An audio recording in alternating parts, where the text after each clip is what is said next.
রেস্টুরেন্টে খাবার খাওয়ার সময় সাধারণত আমাদের পায়ে জুতা থাকে।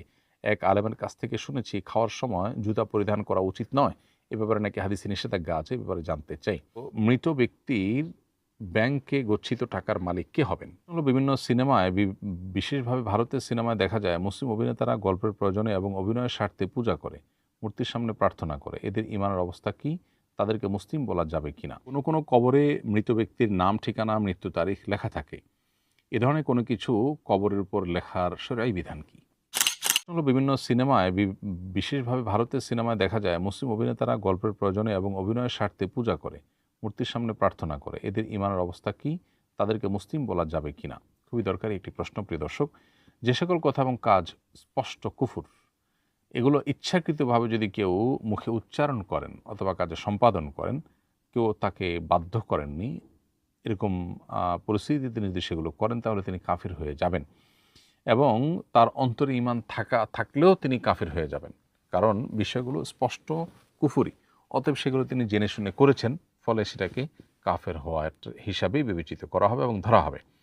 পূজা করা, মূর্তির নিকট প্রার্থনা করা সন্দেহাতীতভাবে কুফর এবং অন্তরে আল্লাহ তাআলার প্রতি ঈমান রেখেও যদি কেউ এরকম অভিনয়ের প্রয়োজনে পূজা করে, মূর্তির সামনে প্রার্থনা করে হাঁটু গেড়ে, তাহলে সে কাফির হয়ে যাবে, এতে কোনো সন্দেহ নেই। কারণ তার এই কাজ করতে থাকে কেউ শরিয়ার দৃষ্টিকোণ থেকে যেটাকে বাধ্য করা বলে, সেরকম পর্যায়ের কেউ বাধ্য করেনি তাকে। ফলে তিনি এই কাজটি যদি জেনে শুনে করেন, তাহলে সেক্ষেত্রে তিনি ইসলাম থেকে খারিজ হয়ে যাবেন। তার উচিত হবে তওবা করা, ইস্তেগফার করা এবং ফিরে আসা। আজকাল ঈমান বড় ঠুনকো বিষয়ে পরিণত হয়েছে আমাদের কাছে। ফলে আমরা ঈমান থাকলো কি গেল সেটাকে অতটা গুরুত্বের সাথে দেখি না। খুবই দুর্ভাগ্যজনক একটি ব্যাপার। কোনো কবরে মৃত ব্যক্তির নাম, ঠিকানা, মৃত্যু তারিখ লেখা থাকে। এ ধরনের কোনো কিছু কবরের উপর লেখার শরঈ বিধান কি? খুবই গুরুত্বপূর্ণ প্রশ্ন। অনেক কবরে আমরা এটি দেখতে পাই। কখনো পাথরে, কখনো টাইলসে, কখনো টিনে বা কখনো পাকার উপরে খোদাই করে মৃত ব্যক্তির নাম, পরিচয়, মৃত্যু তারিখ লেখা থাকে। আবার কেউ সূরা ফাতিহা বা কোরআনে কারীমের আয়াত বিশেষ লিখে রাখেন। আবার কেউ কবরে দেখা যায় মৃত ব্যক্তির প্রশংসামালা কিংবা কোনো কবিতা, এগুলো পর্যন্ত লিখে রাখেন। তো এ সম্পর্কে সুনানে তিরমিজিতে জাবের রাদিয়াল্লাহু তাআলা থেকে বর্ণিত একটি হাদিস আমরা পাই। সে হাদিসে তিনি বলেছেন, নাহা রাসূলুল্লাহ সাল্লাল্লাহু আলাইহি ওয়াসাল্লাম আন তুজাসসাসাল কুবুর ওয়া আন তুকতাবা আলাইহা ওয়া আন ইউবনা আলাইহা ওয়া আন তুতাআ ওয়া আন ইউতাআ। যার অর্থ হলো যে নবী করিম সাল্লাল্লাহু আলাইহি ওয়াসাল্লাম কবর পাকা করতে নিষেধ করেছেন, কবরের উপর কোনো কিছু লিখতে নিষেধ করেছেন এবং কবরের উপর কোনো স্থাপনা নির্মাণ করতে নিষেধ করেছেন এবং কবর মাড়াই করতে বা কবর পা দিয়ে পাড়াতে নিষেধ করেছেন।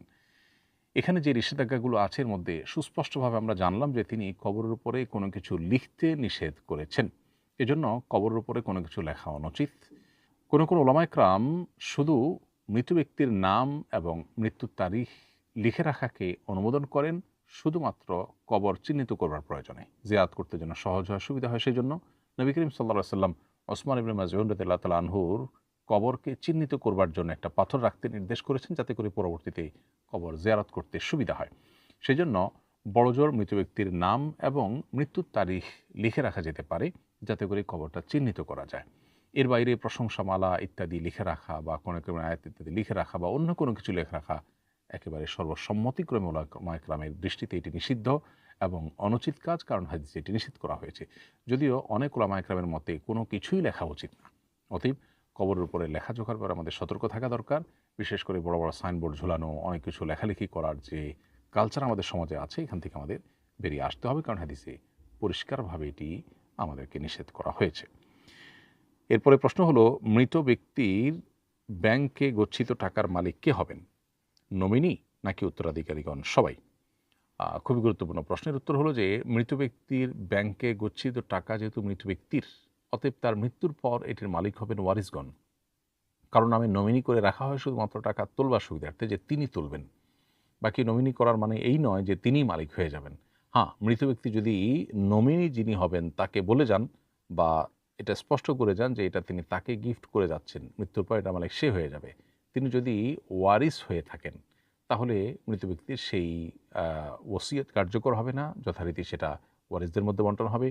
আর যদি তিনি ওয়ারিস না হয়ে থাকেন, এরকম কেউ নমিনি হয়, যেমন দাদার ব্যাংক অ্যাকাউন্টে নাতি নমিনি হলেন, তাহলে নাতির জন্য এরকম করে বলে যাওয়ার স্কোপ আছে, সেক্ষেত্রে তিনি মালিক হবেন।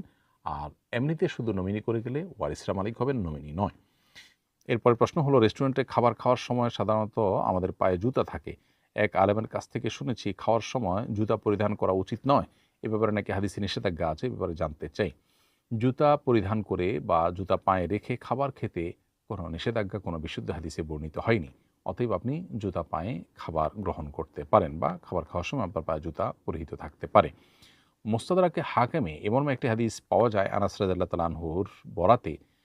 হাদিসটির ভাষ্য হলো, ইদা আকালতুম ফাখলাউ নিআলাকুম, তোমরা যখন খাবে তখন তোমাদের জুতা খুলে নিবে।